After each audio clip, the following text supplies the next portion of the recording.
Franklin Delano Roosevelt, entered office in 1933 during the worst economic crisis the United States had ever experienced. Factories stood silent, farms collapsed under debt, and 1/4 of the workforce was without employment. Yet within less than a decade, Roosevelt would become the central architect of the largest military-industrial transformation in world history. To understand how the United States became the arsenal of democracy, it is necessary to examine how Roosevelt rebuilt the state, reorganized the economy, and prepared the nation for industrialized global war long before Pearl Harbor. Roosevelt believed that modern conflict could not be met with ad hoc measures or improvisation. A nation required administrative machinery, broad federal authority, and a unified economic direction. His early domestic programs were not created with a world war in mind, but they produced capabilities that later proved decisive. The expansion of federal agencies, the stabilization of finance, and the coordination between public institutions and private industry created a foundation for large-scale mobilization. By strengthening Washington's ability to guide production,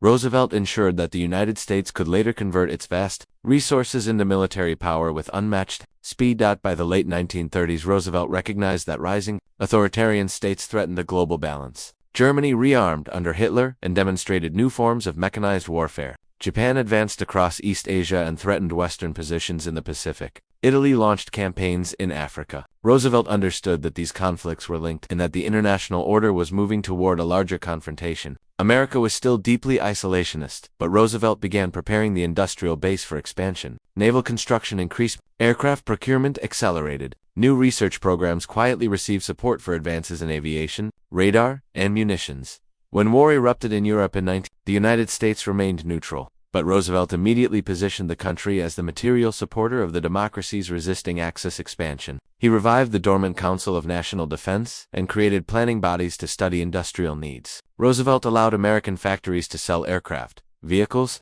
and munitions to Britain and France under cash-and-carry rules. These measures kept Britain supplied during the opening phases of the conflict and forced American industry to expand capacity. Even before the nation entered the war, the collapse of France in 1940 marked a strategic turning point. Roosevelt now viewed Britain as the final barrier to Axis domination of the Atlantic world. He moved rapidly to expand the fleet, strengthen coastal defenses, and raise military spending to historically unprecedented peacetime levels. He approved the Two-Ocean Navy Act, funded huge battleship and carrier programs, and demanded that American aircraft production reach levels that shocked industrial executives. Roosevelt insisted that American factories must aim not for thousands of planes per year, but for hundreds of planes per month. This pressure initiated a national mobilization of engineering talent, labor, and capital. One of Roosevelt's most significant initiatives before American entry into the war was the Destroyers for Bases Agreement of 1940. Without declaring war, he transferred old American destroyers to Britain in exchange for rights to build bases across the Atlantic.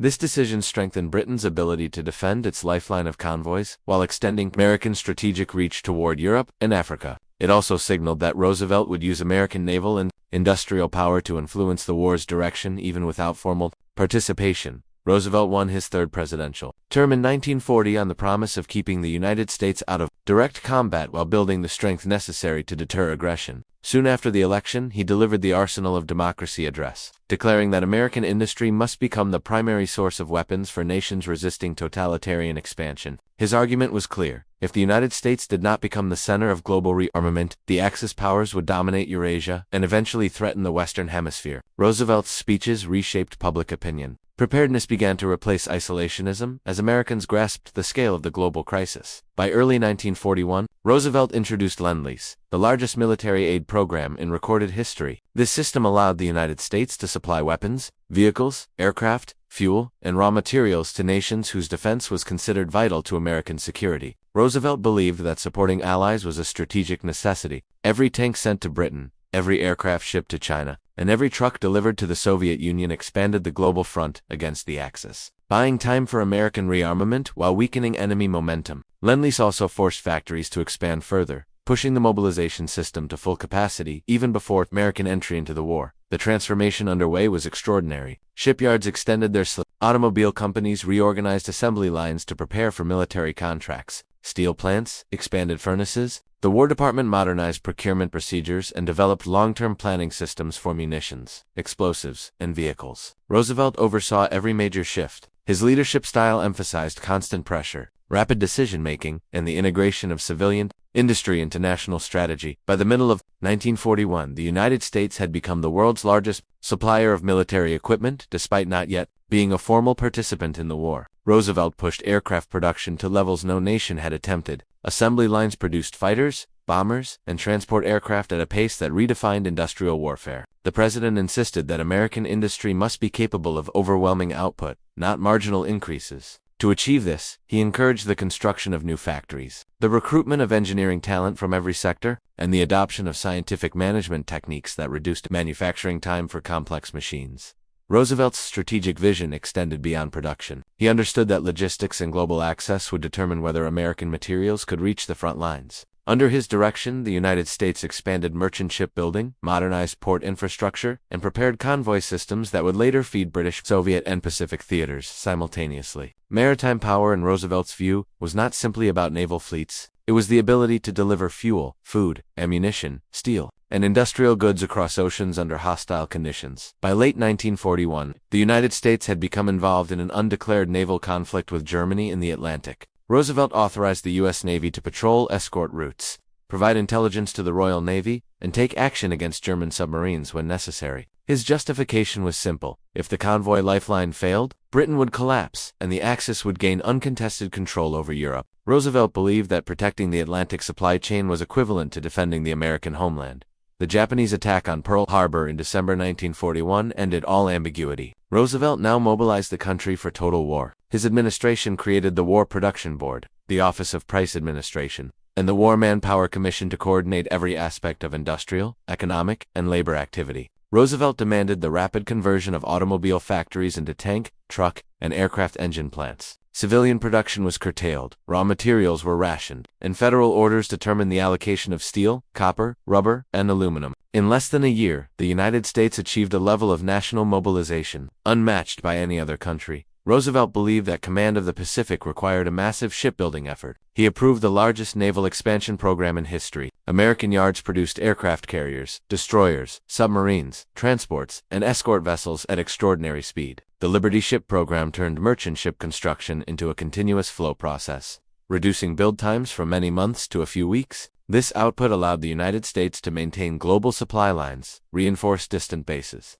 and launch amphibious operations across thousands of miles of ocean. Aircraft production became one of the pillars of Roosevelt's strategy. Companies like Boeing, Lockheed, North American, and Consolidated expanded operations into multi-shift round-the-clock enterprises. Bombers such as the B-17 and B-24 were manufactured in numbers greater than the entire pre-war inventories of most major powers. Roosevelt encouraged the development of long-range aviation to support strategic bombing, anti-submarine warfare, and continental supply networks. By harnessing the nation's automobile infrastructure, the United States produced engines, airframes, and components at a scale that transformed air power into a decisive instrument of Allied strategy.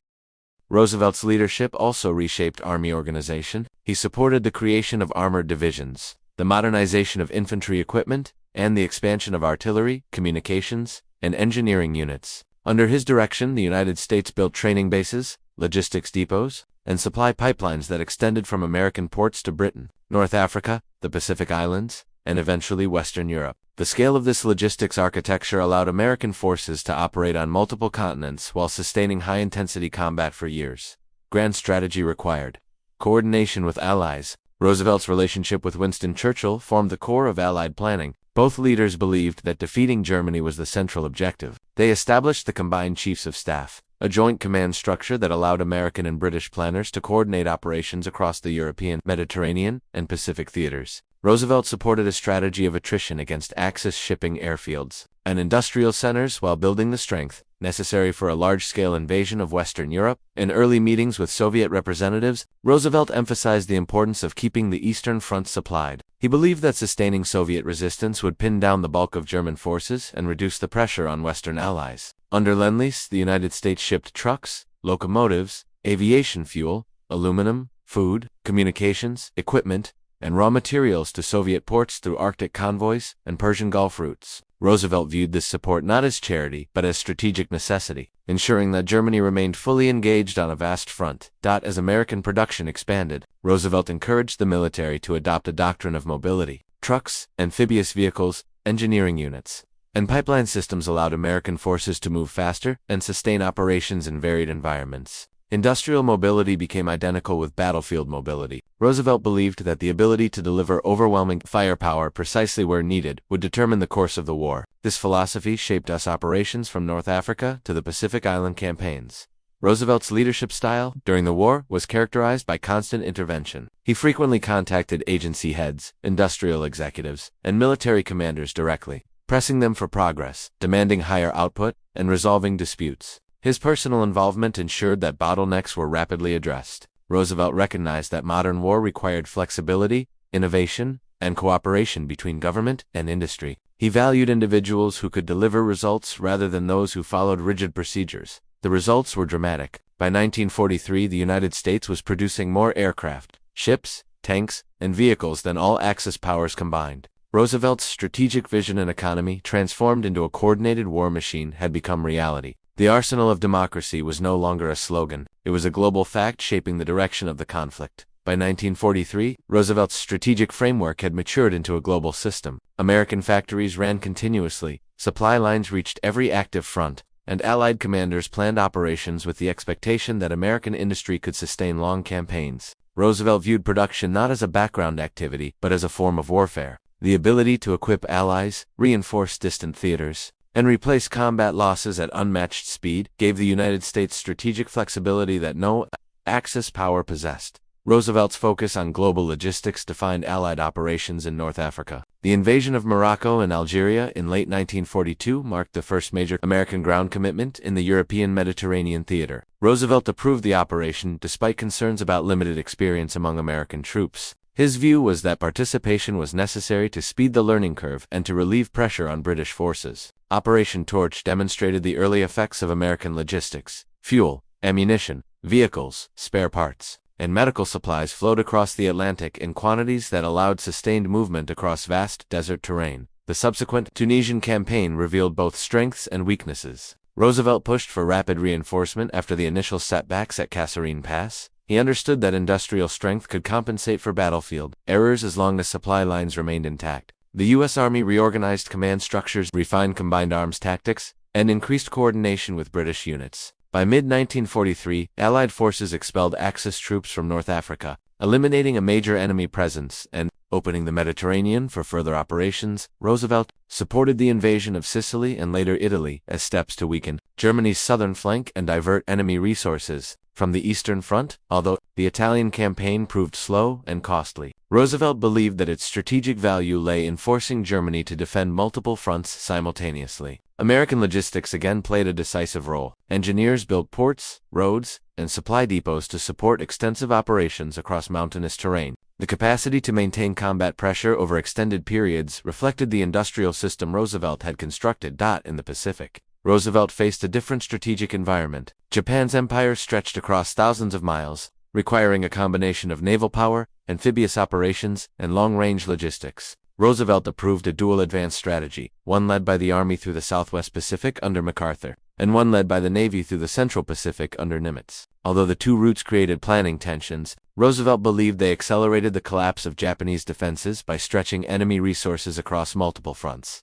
The Central Pacific campaign demonstrated the strength of American industry. The capture of Tarawa, Kwajalein, Saipan, Guam, and Tinian required massive shipments of landing craft, naval gunfire support, aviation fuel, construction supplies, and replacement equipment. Roosevelt monitored these operations closely, insisting that amphibious capabilities continue expanding. He supported the development of escort carriers, mobile repair bases, and floating logistics groups that allowed the United States to operate far from continental supply centers. This mobility gave American forces the ability to push deeper into Japanese-controlled territory. Roosevelt also recognized the decisive potential of long-range strategic bombing in the Pacific. The capture of the Mariana Islands allowed the United States to launch B-29 operations against Japan. Roosevelt encouraged investment in advanced aviation technology, high-capacity airfields, and the logistical infrastructure required to maintain a continuous bombing campaign across the largest ocean on Earth. He believed that strategic bombing, combined with naval blockade and ground offensives, would steadily reduce Japan's capacity for resistance. In Europe, Roosevelt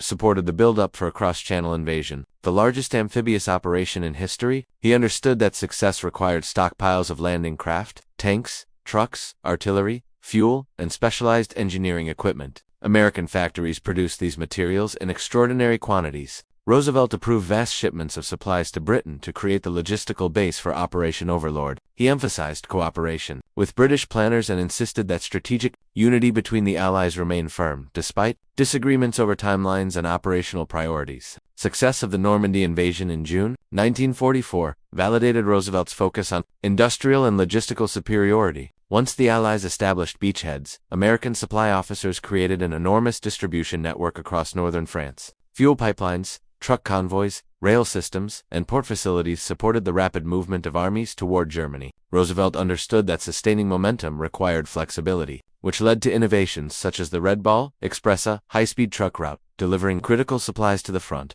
Roosevelt maintained close oversight of the Western European campaign. He received regular briefings on fuel levels, ammunition stocks, replacement rates, and shipping schedules. He recognized that battlefield success depended on uninterrupted logistical flow. During the German counteroffensive in the Ardennes, Roosevelt backed Eisenhower's decisions, approved emergency shipments of equipment, and ensured that industrial output continued at full speed. The ability to replace vehicles, aircraft, and artillery at rapid rates allowed the Allies to recover from the surprise attack and push the Germans back. Roosevelt's diplomatic leadership shaped alliance cohesion throughout the war. At conferences in Casablanca, Tehran, and Yalta, he worked to align American, British, and Soviet objectives. Roosevelt's approach emphasized long-term stability rather than short-term advantage. He believed that defeating Germany and Japan required unity among the major powers, and that post-war security depended on cooperative structures. His support for the creation of the United Nations reflected his belief in international institutions as tools to prevent future global conflict. By early 1945, American military power reached its peak. Production remained extremely high, the Pacific Advance pressed toward Japan, and Allied forces approached the Rhine. Roosevelt, however, was in declining health. Despite this, he continued making key decisions about strategy, logistics, and diplomacy. He approved preparations for the invasion of Japan, supported continued cooperation with the Soviet Union, and worked to shape the post-war order. His leadership style, firm, pragmatic, and focused on industrial strength, remained consistent until his final days. Franklin Roosevelt did not live to witness the final victory, but the strategic system he built carried the United States through the last and most demanding phase of the war. By the spring of 1945, the industrial and logistical machine he created was operating at a scale the world had never seen. American shipyards launched vessels every day. Aircraft factories produced fighters, bombers, transports, and patrol planes in numbers that reshaped global air power. Ordnance plants supplied artillery shells, rockets, small arms, and explosives to every active front. This vast output allowed the United States to sustain simultaneous offensives in Europe and the Pacific while maintaining full support for its allies. As the Allies crossed the Rhine and advanced into the heart of Germany, Roosevelt's logistics network ensured that armies remained continuously supplied. Fuel pipelines extended across Western Europe. Ammunition depots held enormous stockpiles. Vehicle maintenance units repaired tanks, trucks, and armored vehicles at unprecedented speed. Roosevelt's belief that war was fundamentally a contest of production and mobility was fully validated. Germany, unable to match American industrial power, gradually lost the ability to defend its collapsing fronts. Roosevelt also played a decisive role in shaping post-war political structures. Even as the fighting continued, he believed that the world must avoid a return to the pre-1939 system, which he saw as unstable and vulnerable to authoritarian expansion. Roosevelt envisioned a post-war order based on collective security, economic cooperation, and the balanced participation of major powers. His support for the United Nations reflected this vision. He believed that sustained peace required institutional mechanisms to manage disputes, prevent aggression, and coordinate humanitarian and economic recovery. In the Pacific, the final phase of the war demanded enormous resources. As American forces approached the Philippines, Iwo Jima, and Okinawa, Roosevelt's industrial system supplied the thousands of aircraft, ships, landing craft, and support units required for these intense operations. Amphibious assaults consumed vast quantities of ammunition, fuel, engineering materials, and medical supplies. Roosevelt's mobilization ensured that these requirements were met without pause. His decision to prioritize aircraft carrier production, naval aviation expansion, and long-range bombers provided the tools necessary to isolate Japan and strike its industrial centers. The B-29 campaign, launched from the Mariana Islands, demonstrated the scale of Roosevelt's strategic aviation program. These long-range missions required advanced maintenance facilities, huge fuel reserves, specialized airfields, and a constant flow of replacement parts. Under Roosevelt's system, the supporting infrastructure operated with precision. Strategic bombing gradually eroded Japan's industrial capacity, while the naval blockade restricted access to raw materials. Roosevelt believed that sustained pressure, economic, naval, and aerial would weaken Japan to the point where invasion or surrender became unavoidable. Roosevelt's approach to alliance management remained crucial. He worked to maintain cooperation among the United States, Britain, and the Soviet Union, despite growing political tensions. Roosevelt believed that unity among the major powers was essential for defeating the Axis and securing post-war stability. His negotiations at Yalta reflected this outlook. He sought to balance military necessity with long-term strategic interests, ensuring that each major ally committed fully to the final phases of the war. Domestically, Roosevelt ensured that civilian morale remained stable through transparent communication, clear strategic messaging, and the consistent portrayal of the war as a global struggle for democratic survival. He believed that public support was a military asset. War bond drives, rationing programs, and civilian mobilization campaigns strengthened national unity. Roosevelt's ability to communicate purpose gave the American public a clear understanding of the stakes, reinforcing the legitimacy of sacrifice. The United States in 1945 was radically different from the nation Roosevelt inherited in 1933. It possessed the world's largest industrial base, the most powerful navy, the most extensive logistics system, and a global network of alliances. Roosevelt's transformation of federal power, his use of economic mobilization, and his integration of science into national strategy laid the foundation for what became known as the American century. His leadership demonstrated that a democratic system, when properly organized, could achieve levels of coordination and production once assumed possible only under authoritarian regimes.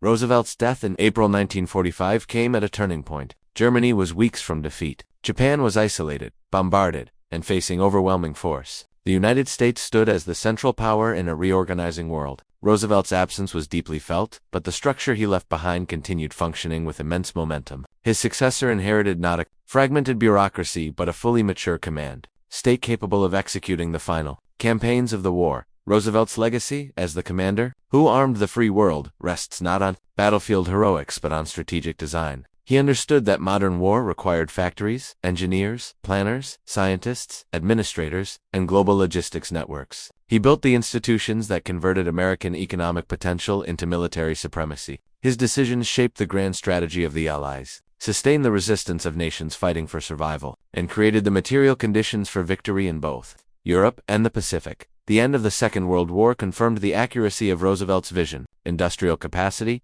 technological innovation, and logistical strength proved decisive. Roosevelt's leadership placed the United States at the center of this transformation. The world that emerged after 1945, the alliances, the institutions, the economic systems, and the balance of power was profoundly influenced by his strategic choices. Franklin Delano Roosevelt did not simply guide the nation through war. He engineered the foundations of a global order that would define international relations for decades. Roosevelt remains the central figure in the rise of American global power. His ability to mobilize an entire society, to coordinate allies, and to integrate industry with strategy made him the defining wartime leader of the 20th century. Through deliberate planning, administrative innovation, and relentless pressure for results, he armed the free world and shaped the course of modern history.